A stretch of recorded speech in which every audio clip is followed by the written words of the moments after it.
আজি BTCত এছেম্বলি আমি বহিছিলোঁ। ইয়াত আমাৰ এটা হ'ল সাপ্লিমেণ্টাৰী বাজেট গভৰ্ণমেণ্ট অফ আছাম। এই লাষ্ট যিটো ছেশ্যন 16 ফেব্ৰুৱাৰী আৰু 19 ফেব্ৰুৱাৰীলৈকে হোৱা যিটো ছেশ্যন, তাত আমাৰ কিছু এডিশ্যনেল চেংচন আমাৰ BTCলৈ দিছিলে। ইয়াক আমি এক্সপেণ্ডিচাৰ কাৰণে আজি ডিছকাশ্যন হ'ল আৰু 24টা ডিপাৰ্টমেণ্টত এই পইচাখিনি খৰচ কৰিবৰ কাৰণে আজি এপ্ৰুভেল লোৱা হ'ল। আৰু লগতে যিটো আমাৰ 26-27ৰ যিটো আমাৰ বাজেট, এইটো আজি প্লেচ কৰা হ'ল। আৰু সেই বাজেটত আমাৰ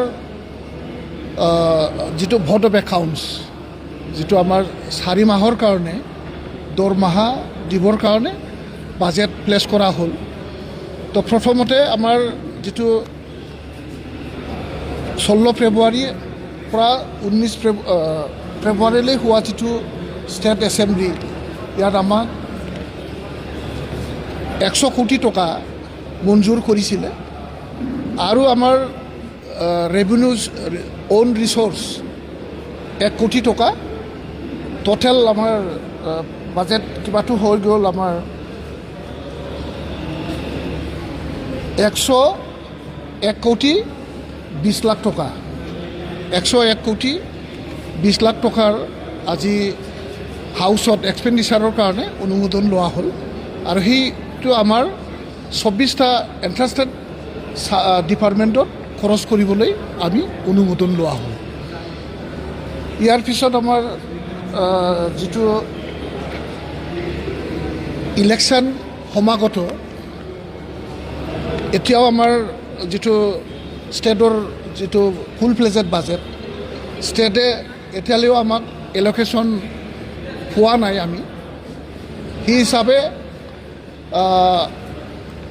আফটাৰ MCC ইলেকশ্যন যোৱাৰ পিছত, MCC উঠোৱাৰ পিছত আমাৰ যিটো ডেভেলপমেণ্ট বাজেট, যিটো ষ্টেট গভৰ্ণমেণ্টে SOPD বাজেট কৰি আমালৈ এল'কেশ্যন দিব, এইটো ইলেকশ্যনৰ পিছতেই এপ্ৰুভেল লোৱা হ'ব।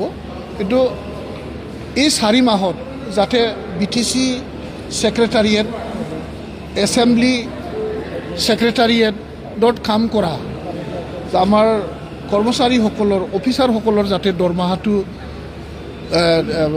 কিবা নহয়, ডিষ্টাৰ্ব নহয়, তাৰ কাৰণে আমি এটা ভোট অফ একাউণ্টছ চেলাৰী আৰু ইয়াৰ লগতে আমাৰ যিটো বাজেট, যিটো টোটেল বাজেট হ'ল আমাৰ 45 crore 30,20,000 যিটো আমাৰ বাজেট। ইয়াৰ মাজত আমাৰ নন চেলাৰী বাজেটো আছে। নন চেলাৰীত 16 কোটি 30 লাখ 4,000 এইটো আমাৰ non salary expenditure, office maintenance. আৰু আমাৰ যিটো বিভিন্ন এণ্ট্ৰাষ্টেড ডিপাৰ্টমেণ্টত যিসকল আমাৰ ফিক্স পে বা তেনেকুৱা কণ্ট্ৰেকচুৱেল যিসকল এমপ্লয়িজ আছে, তেখেতসকলক চেলাৰীটো যাতে ডিষ্টাৰ্ব নহয়, 4 মাহৰ কাৰণে এই ভোট অফ একাউণ্টছটো আজি সম্পূৰ্ণ হ'ল। এইখিনি আজি বাজেট। আৰু আজি বাজেট ছেশ্যনত আমাৰ 20টা কুৱেশ্যনৰ বিজনেছ আজি চলিল। 20টা কুৱেশ্যন ইয়াতে টেবল হৈছিলে। ইয়াৰ মাজত বহুতখিনি ভাল ভাল কুৱেশ্যন আজি সন্মানীয় MCLA-সকলে ইয়াত উত্থাপন কৰিছে। খুব ভাল এটা কনষ্ট্ৰাকটিভ এটা কুৱেশ্যনবোৰ মানে ইয়াতে কুৱেশ্যন প্লেচ কৰিছিলে আৰু ইয়াৰ উত্তৰ বৰ সুন্দৰকৈ দিয়া হ'ল। ইয়াৰ মাজত উল্লেখনীয় কেইটামান যিটো কুৱেশ্যন এণ্ড এনচাৰ মই ক'বলৈ বিচাৰিছোঁ যে আমাৰ 2 নম্বৰ কুৱেশ্যন যে অজয় কুমাৰ হাজৰিকা নমিনেটেড MCLA, তেখেতে এটা প্ৰশ্ন কৰিছিলে যে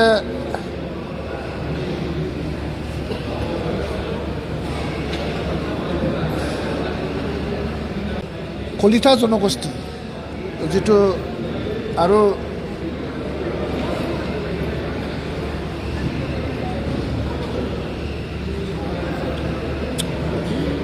জনগোষ্ঠী সকলৰ কাৰণে 5টা জিলাত 5টাকেই যিটো কমিউনিটি হল বনোৱাৰ কাৰণে কিবা এটা ব্যৱস্থা লোৱা হৈছে নেকি বুলি তেওঁ প্ৰশ্ন কৰিছিল।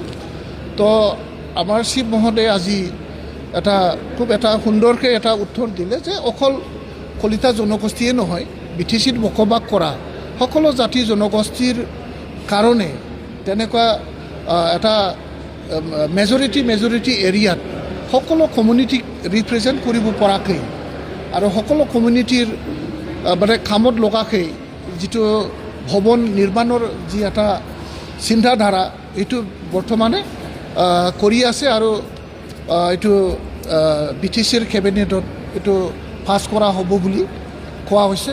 অকল এটা জনগোষ্ঠীৰ কাৰণে নহয়, তেখেতৰ প্ৰশ্নৰ লগে লগে বাকী জনগোষ্ঠীৰো যিটো ভৱিষ্যত মানে কৰিব লগা কাম এইখিনি প্ৰশ্নটো উঠা হ'ল। ইয়াৰ পিছতে আমাৰ MCLA Ridip Kumar Deka nominated MCLA তেখেতেও এটা প্ৰশ্ন কৰিছিল যে প্ৰতি বছৰে চৰণীয়া কছাৰীসকলৰ 6 বহাগত যে মূল এটা মানে বাঁহ গোহাঁই উৎসৱ পালন কৰা হয়, উৎসৱৰ কাৰণে যিটো কিবা এটা ৰেষ্ট্ৰিক্টেড হলিডে কৰা হ'ব নেকি বুলি তেওঁ কৈছে।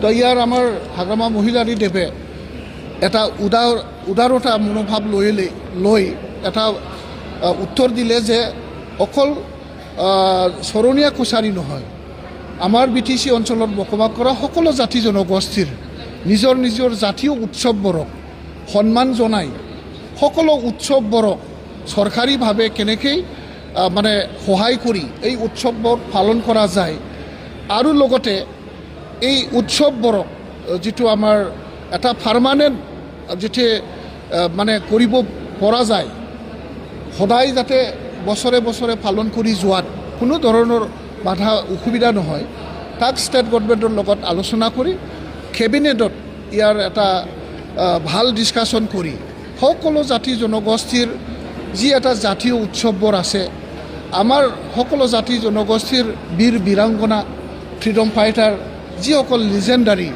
যিসকলক জনগোষ্ঠীয়ে বিশ্বাস বা তেখেতসকলে যুগে ফালি আহিছে, এইবোৰ লেজেণ্ডাৰীসকলৰ কাৰণে তেনেকুৱা উৎসৱ বা আমি কেনেকৈ কৰা যায় সেইটো কেবিনেটত আলোচনা কৰি এটা ভাল সিদ্ধান্ত লোৱাৰ বাবে আজি হাউচত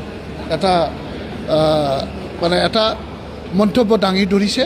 এইটো আমি চবে ৱেলকাম জনাইছোঁ আৰু আমি সকলোৱে আশা ৰাখিছোঁ সকলোৰে জাতি সন্মান হওক, সকলো জাতি ধৰ্ম ভাষা ভাষী সকলোৰে যাতে সমান সন্মানটো পাব পাৰে, নিজৰ সন্মানটো ৰাখি জীয়াই থকাত কোনো ধৰণৰ অসুবিধা নহয়, তাক আমি সকলোৱে চিন্তা কৰি কাম যোৱাৰ এটা সময়, এই সময়ত এটা উচিত সিদ্ধান্ত হ'ব বুলি আমিও আশাবাদী। আৰু এটা ভাল BTC অঞ্চলৰ কাৰণে ভাল যে চিৰাঙত আৰু এটা নতুনকৈ কেন্দ্ৰীয় বিদ্যালয় স্থাপন কৰাৰ কাৰণে কেন্দ্ৰীয় চৰকাৰৰ পৰা এটা প্ৰস্তাৱ ইতিমধ্যে BTC চৰকাৰৰ হাতত আছে আৰু বাক্সা জিলাত এটা কেন্দ্ৰীয় বিদ্যালয় স্থাপন কৰাৰ কাৰণে ইতিমধ্যে চেণ্ট্ৰেল গভৰ্ণমেণ্টে অনুমোদন জনাইছে। ইয়াৰ বাবে যিটো দুখনকৈ নতুন কেন্দ্ৰীয় বিদ্যালয় আমাৰ BTC অঞ্চলত স্থাপন হ'ব, ইয়াৰ ইতিমধ্যে প্ৰস্তাৱনা হৈছে চেণ্ট্ৰেল গভৰ্ণমেণ্টৰ পৰা আৰু ইয়াৰ যাৱতীয় যিটো আমাৰ ভূমি আবণ্টনৰ কাম, ভূমি আবণ্টন হোৱাৰ লগে লগে ইয়াৰ যিটো কেন্দ্ৰীয় বিদ্যালয় স্থাপনৰ যিটো কাম, এই স্থাপনটো আৰম্ভ হ'ব। আমি ৰাইজক জনাবলৈ সুযোগ পাইছোঁ আৰু এইটোকে মই ৰাইজক এইখিনি কথাটো জনাইছোঁ আৰু হাউচত বিশেষকৈ এইটোৱে। আৰু আজি আমাৰ প্ৰাক্তন বড়ো সাহিত্য সভাৰ সভাপতি তৰেণ বড়ো ছাৰৰ যিটো অবিচুৱাৰী, তাত আমি খুব গভীৰ প্ৰকাশ কৰি পেলাই তেখেতৰ স্বৰ্গগামী হোৱাৰ কাৰণে আজি হাউচত এক মিনিট কণ্ডোলেন্স কৰা হৈছে। এইখিনি আজি হাউচৰ থুলমূল মানে বিজনেছটো।